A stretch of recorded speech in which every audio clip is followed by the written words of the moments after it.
Hi guys, this is your boy Martin from MartinTheVlogger.com/shop, so the largest European shop for Can-Am Spyder and the Ryker aftermarket parts. And today it's a quick installation video about SwayBar. So see the sky behind me, so RT2020 Plus, and we'll be throwing in actually the H&R SwayBar, so not the BajaRon SwayBar, but this video is for both of you, H&R guys or BajaRon guys. It doesn't really matter, there is just tiny difference. The reason why we went for H&R is because you know I love BajaRon, I work with him, but this is the strongest sway bar on the market. And the gentleman that actually owns the C2 Sky is a little bit heavier. So no compromises there, really strong one. And C2 Sky or RT2020 is a very heavy bike. Now, a couple of more information.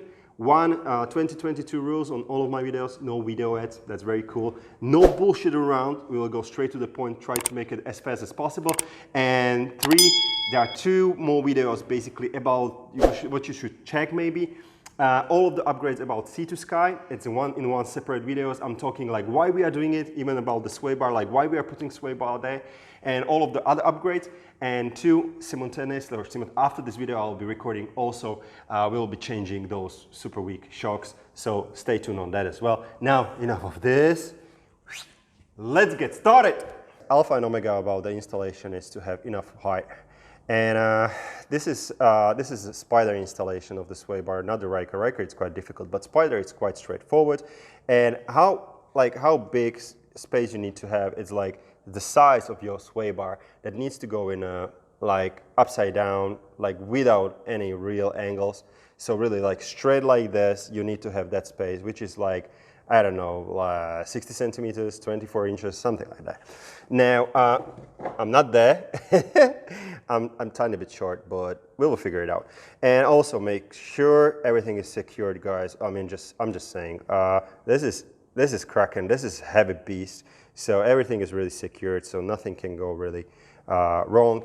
And actually, where is your sway bar? Your sway bar is right over here, sitting in a sway bar channel.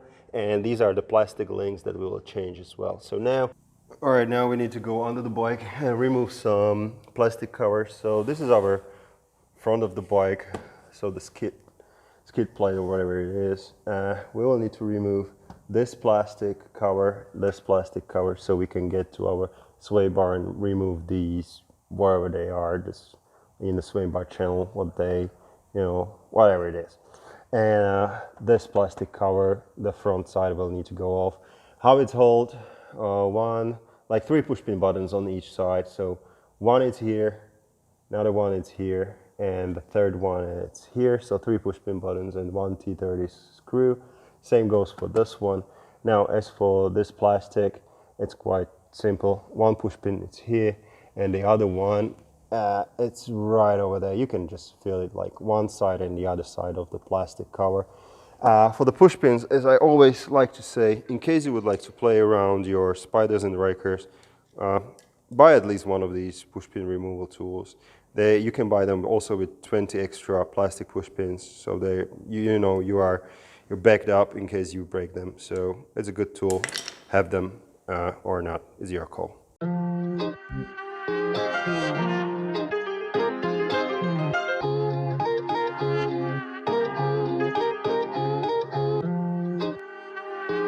All right, now we have our 2 front plastics removed, and this one, the third one, it's loose. Well, where's the exhaust and or engine bay pipe? There is no plastic, that's fine. So now what we'll need to do, we'll need to remove some more screws, and hopefully you can see it. So this is the whatever connector in the sway bar channel, so that needs to go. So 2 of them, of course, on each side. Screw here and screw from the other side. So 10 millimeter socket, whatever you need to undo that. And then sway bar is actually held right over here with this bushing, plastic bushing. So we will remove that again, same size of the bolt, and we will not need this bushing. We can throw that away, because most of your sway bar, or most of the sway bars are coming with their own bushings, but don't throw away your screws because you will need them. Now, let's do these, or undo these. Start it up.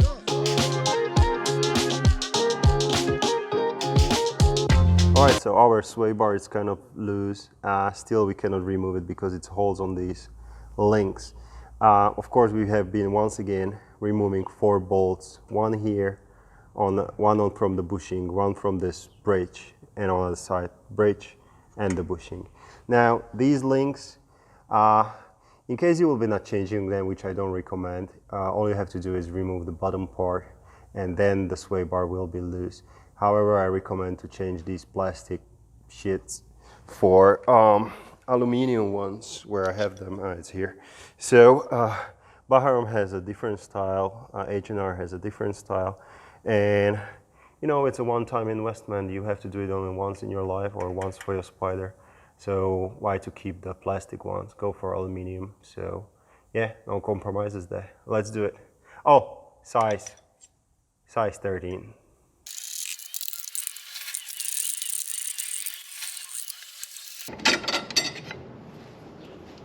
Two of the links off.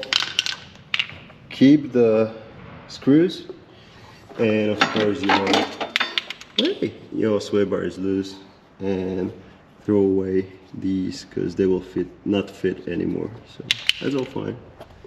So now comes the moment of the through, and let's see if we have enough space to remove the bar. There we go. So just like that.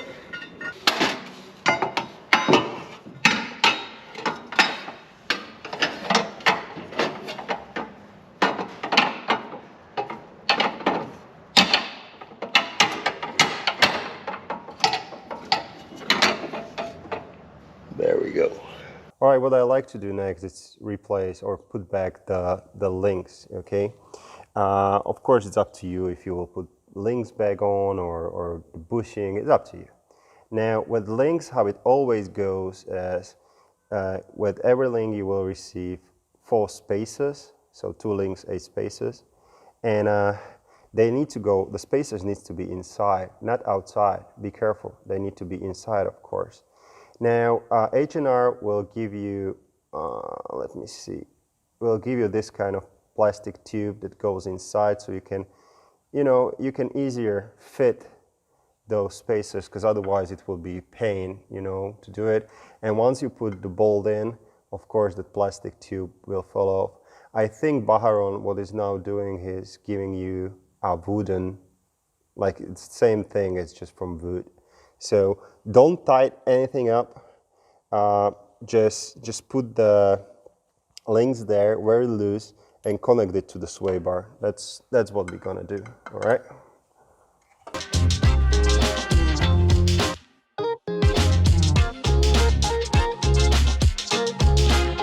All right, now here comes the tiny difference between BajaRon and H&R. H&R has 2 holes, and this one, the outer one, it's for comfort riding. The inside one is more for sport riding. I recommend to go for sport. That's what we're gonna do for the customer.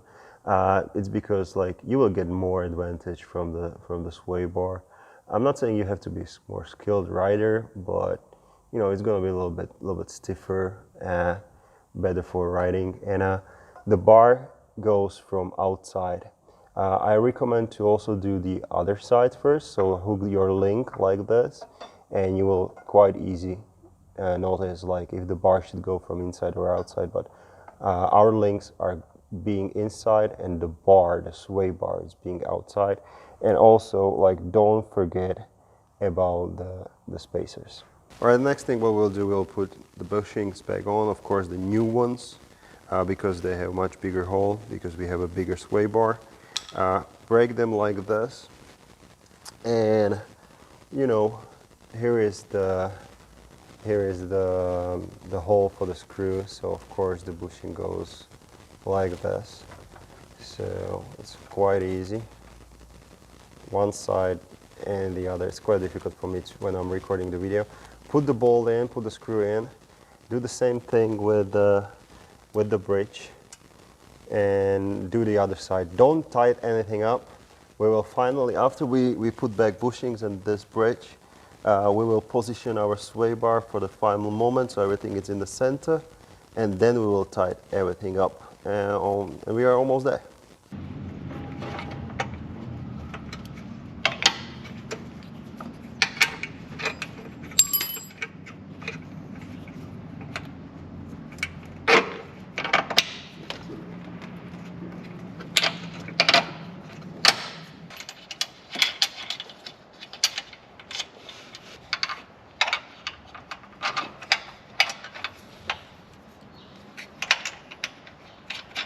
All right, now we're almost there. So the last what I want you to do is to have a look at your sway bar. Make sure these links are on the same angle on this side as they are on this side. So what I'm trying to say is, like, make sure the sway bar is basically on the in the middle. Now we will tie all the things up. So we will tie this screw that it's on the bushings, on the bridge, on the bushing, and also one more thing that's coming with H&R are these rings. You have 2 of them, so you will need to open them with a screwdriver. And what I recommend is to put them first on the side. It's like, don't work with me. So put them on the side, put them together, those 2 halves on the side, and push them all the way up where is the bushing, so they need to touch the bushing as an additional security feature, so the sway bar won't move, and tie them up as well.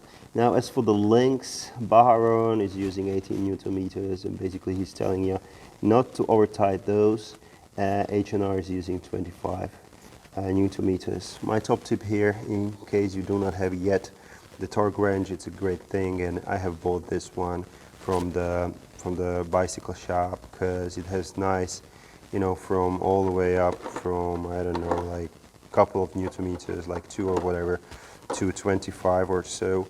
And many things that I'm installing on the Rikers and Spyders do require like 5, 10, 15 Newton meters torque. So that is a great torque wrench. So, and it was not expensive. So tie everything and put everything back together like those plastic. And final words.